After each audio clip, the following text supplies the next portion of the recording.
On a sunny afternoon in early spring, Terrell Gaines arrived at Beckman Auto Group with the clear, confident posture of a man who knew what he wanted and had everything in order to get it. Dressed in a tailored navy blue suit and carrying a well-organized folder containing his financing documents, identification and vehicle specifications, Terrell had already secured pre-approval for a loan from his credit union. A successful IT systems analyst with a steady job at a reputable firm and a spotless credit history, he had spent months researching the 2024 Lincoln Navigator L Reserve, the exact make, model, and trim he wanted. This was no spur-of-the-moment visit.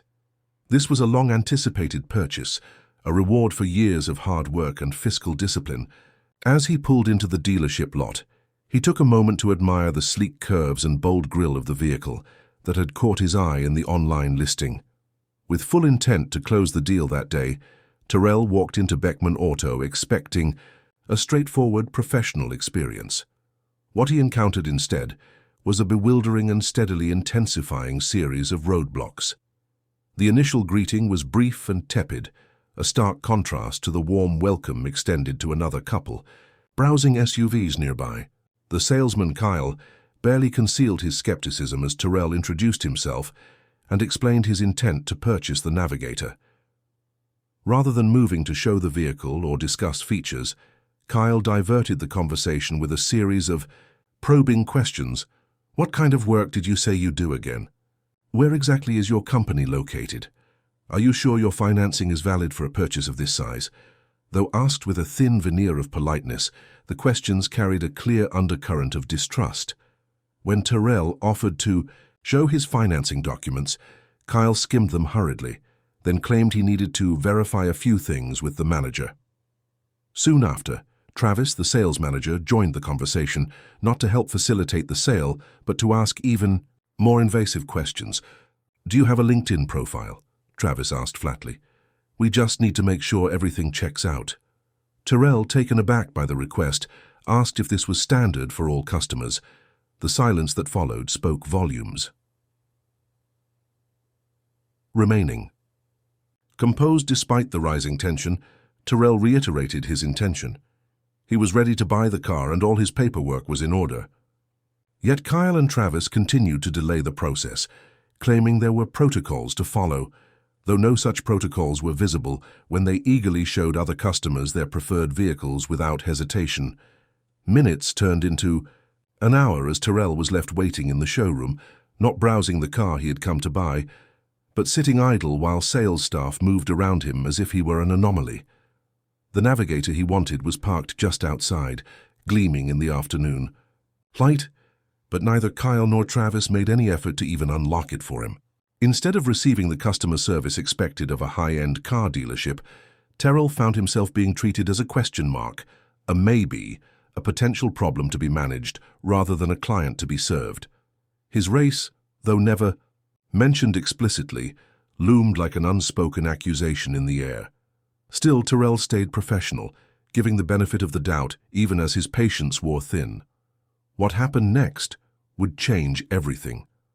Instead of proceeding with the sale, or simply refusing service if they had reservations, someone on the dealership staff made the decision to call the police. Terrell was never told this directly, but as he waited near the showroom entrance, 2 uniformed officers arrived, asking to speak with him. They explained there had been a call reporting a suspicious individual on the premises, possibly attempting to commit fraud. Stunned, but still measured, Terrell handed over his documents, an ID without protest. The officers, doing their job with more professionalism than the dealership staff, quickly realized the situation was a misunderstanding, or more accurately, a gross misjudgment. Terrell's paperwork was legitimate, his financing checked out.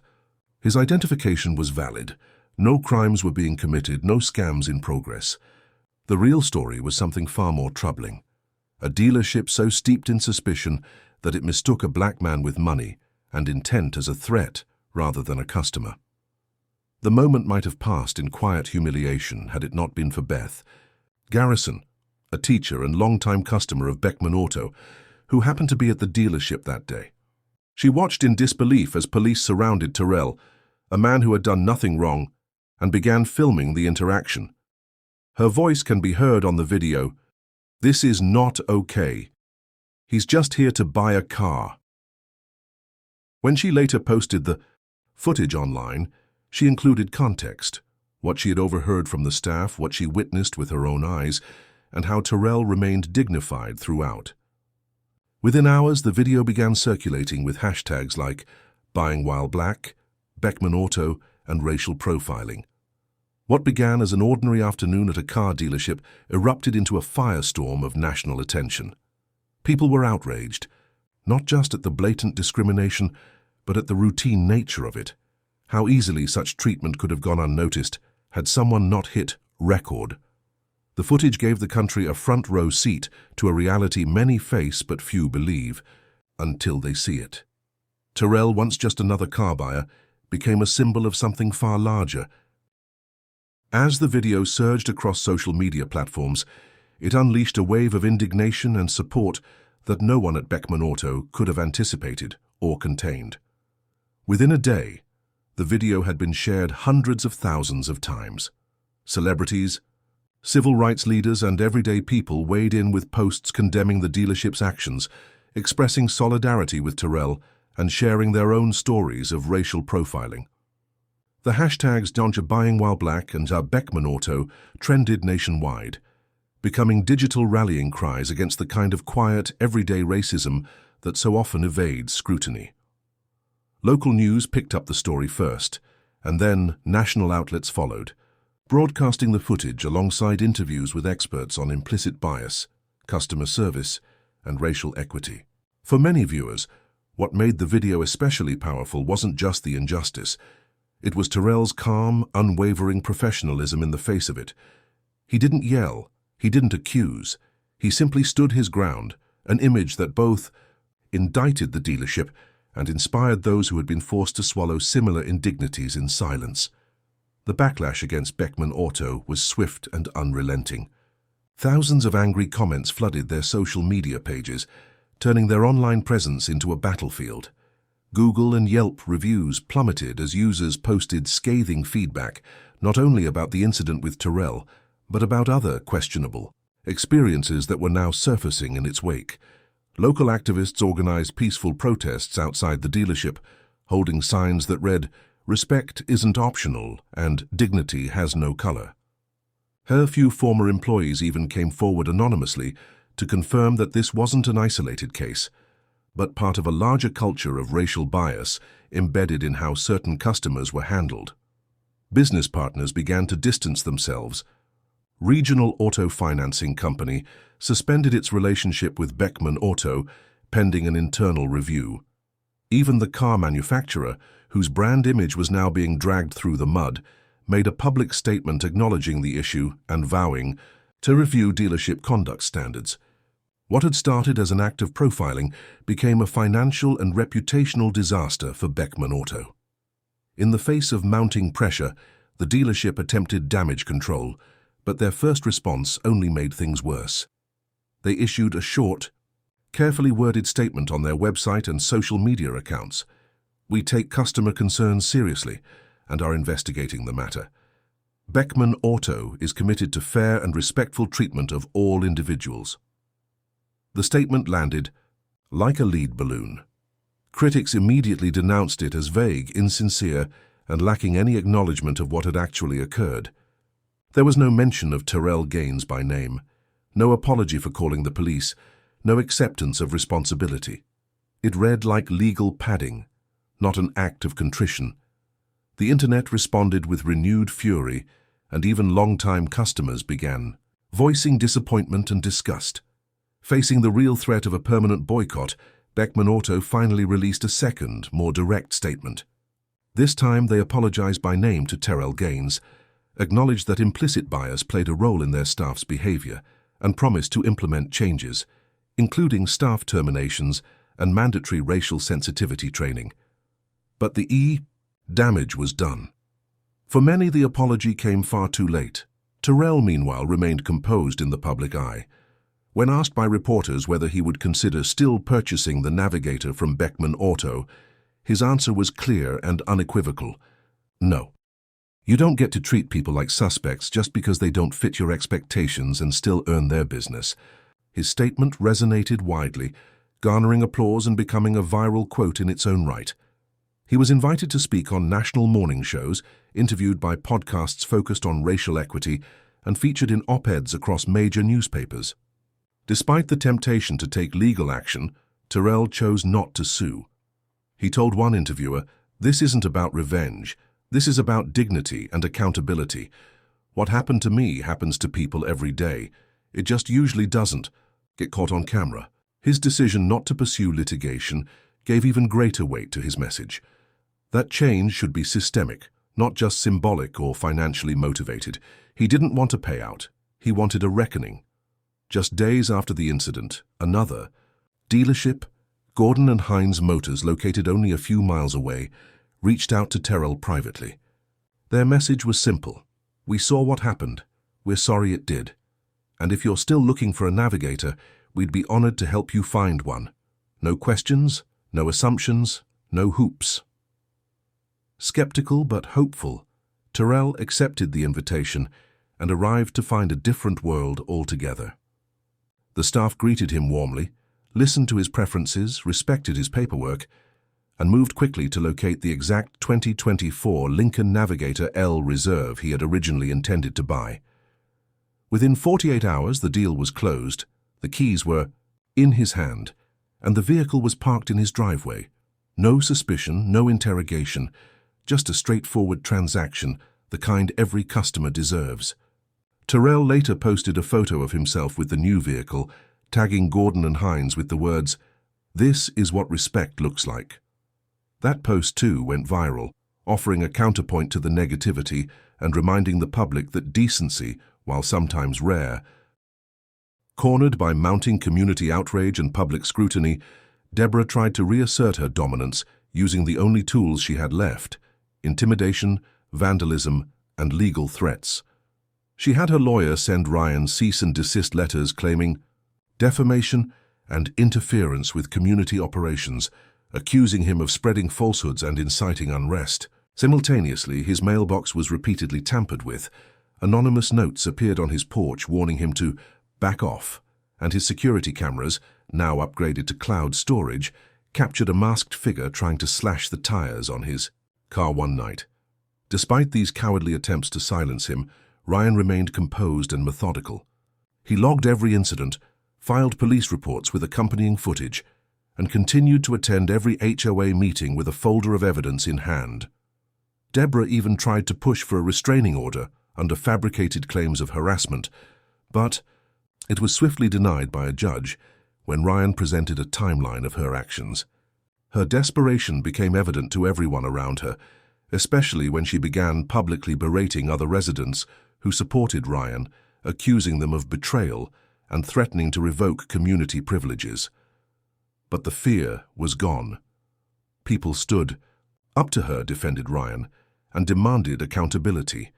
Her tactics had once terrified the neighborhood into silence, but now they only exposed how powerless she had become in the face of collective resistance and a well-documented trail of wrongdoing.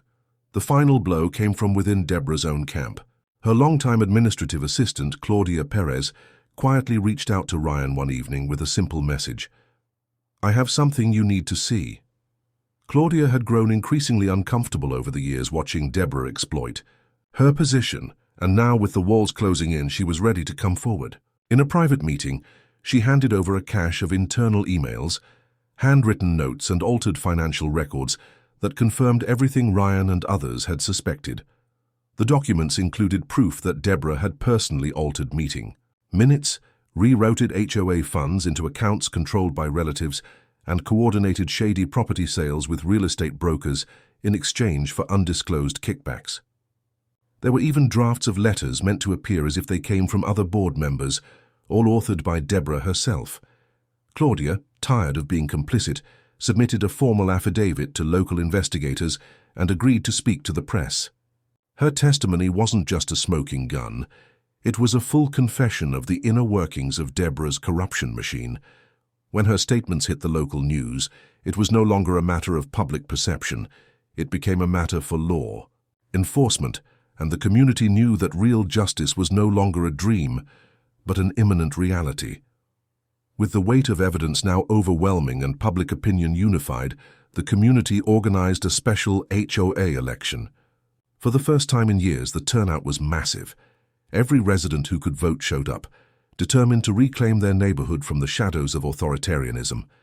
Deborah, once the unchallenged queen of the HOA, barely even campaigned. Her allies had fled, her reputation was in tatters, and she seemed resigned to the fact that her reign was ending. When the votes were tallied, Amanda, the former board member who had bravely helped Ryan uncover the deed clause scandal, was elected president in a landslide.